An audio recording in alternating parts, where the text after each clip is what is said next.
and welcome to RGP Have a Natter. Today with me I've got Jake. Hello. And Big Learwood. Hello.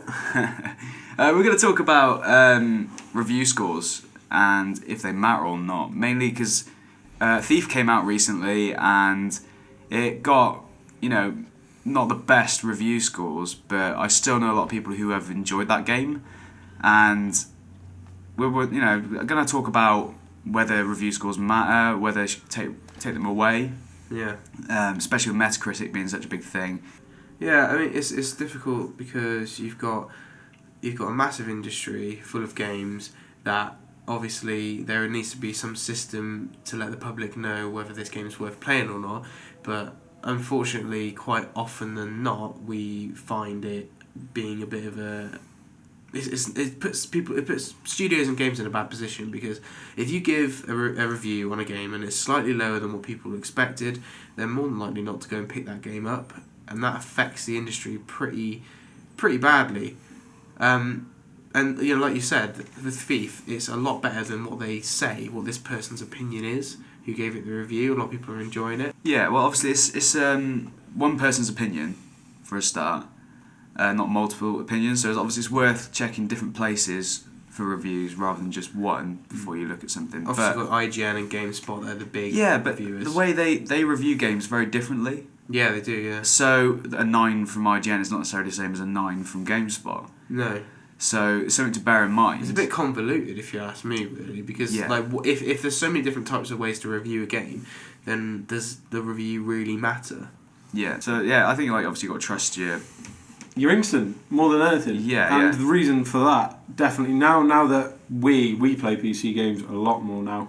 A lot more people are going into PC games. I remember when we always play console games, and you'd look, and it would always be about the review, because £40 for a title, and it's getting a 5. You ain't gonna buy it. Money, I think console gamers are more susceptible to this type of system as well, because obviously if you've got a console game, you're generally paying a lot more for the game, whereas with PC you can generally find a brand new release for quite cheap, so it's not such a risk. It's not a big hit for us to buy a new game if we can find it for £15 2 days after release day. But this kind of thing though has I'd say it's one of the biggest reasons why THQ's gone under, because if you notice now there's only AAA or indie, and those in between games that used to come out that used to get 7s and 8s all the time, and weren't really getting really high scores, they've kind of gone away. True, yeah, I've seen it in the past year. That's definitely taken effect. South Park, we just started playing South Park. South Park got a 9 on IGN, and I'd say I'd even give it a 9. We've only just started playing it. I'd give it a 9, and GameSpot gave it a 7. Yeah. Gave it a 7, and Tom from RGP doesn't like South Park, doesn't like it as a show. Not really that interested, but he got the game. And first thing he rang me and said, "Have I started playing it?" And we hadn't, because we were recording it. And he loved it, and it was amazing. So, someone who didn't even like the game wasn't even interested. It's an amazing game. So, it goes to show that 7 for someone. So GameSpot gave it a 7, and I'd give it a 9, IGN perspective. Yeah. We've played it, we love it, and we think, oh yeah, it's exactly like a TV show. But I'd say that's like a medium-rate game, the games that have gone under. THQ had it, Ubisoft picked it up. Yeah, this is games like Darksiders and stuff as well. Yeah. The problem is though, this is a buyer's guide as well. This is for people to kind of look at and say, oh, maybe I won't pick up that game. I mean, that's what it's for at the end of the day, but obviously opinions vary, and this is one person's opinion. Yeah, it's like say I love the Metal Gear Solid series. I know you're not a fan of it. I'm not a fan, but just because I like Metal Gear as much as Phil Fish. Yeah, but that's the thing though. Phil again. It just supports the fact that it is an opinion based media. At the end of the day, the industry is capitalising on it, saying, game reviews are important. They're what's going to make it the public buy the game. There is a difference as well, though, because with film, it's a review of the film. With a game, you're reviewing the artistic side of it, and actually how it works, because it is a computer program. So you're reviewing two things in one. So it's slightly different, but when you add that to a general consumer, that it does sort of engross an entire media. And you got to think of the mass market as well, because obviously we enjoy games a lot and we look into games a lot, for the the general Joe Blogs who picks up a few games a year. Call of Duty, FIFA. Yeah, that if they're going to take a risk on a game, and then all they're going to do is Google it, look at the scores and that kind of thing. They're probably not going to look really in depth into the game and check different sites and all that stuff. So I think it's something that needs to be addressed and it needs to be changed. But I don't think it's anything we'll see go in anytime soon. And what's also quite funny is that what you said about Metacritic. There was that game, Ride to Hell Retribution. Yes. Is it called Ride to Hell? Yeah. Yeah. It's like the lowest Metacritic score ever given, but it's also one of the best-selling games on Steam. I think it might be third lowest. It's something like that. It just makes me laugh. How it's almost words in an anti-system way. Loads of people are because buying it's so bad. And there's so much coverage in there. Yeah. So like the Metacritic is also like, because it's the lowest score, it's supposed to be right. Don't buy this game. It's actually completely that's where it goes straight back to. You said it's one of the highest on Steam. So again, if you've got a PC, scores do not matter to you because of how much you're going to pay. If you were to go out today, Ride House, say it's, I don't know, a rough price, a tenner.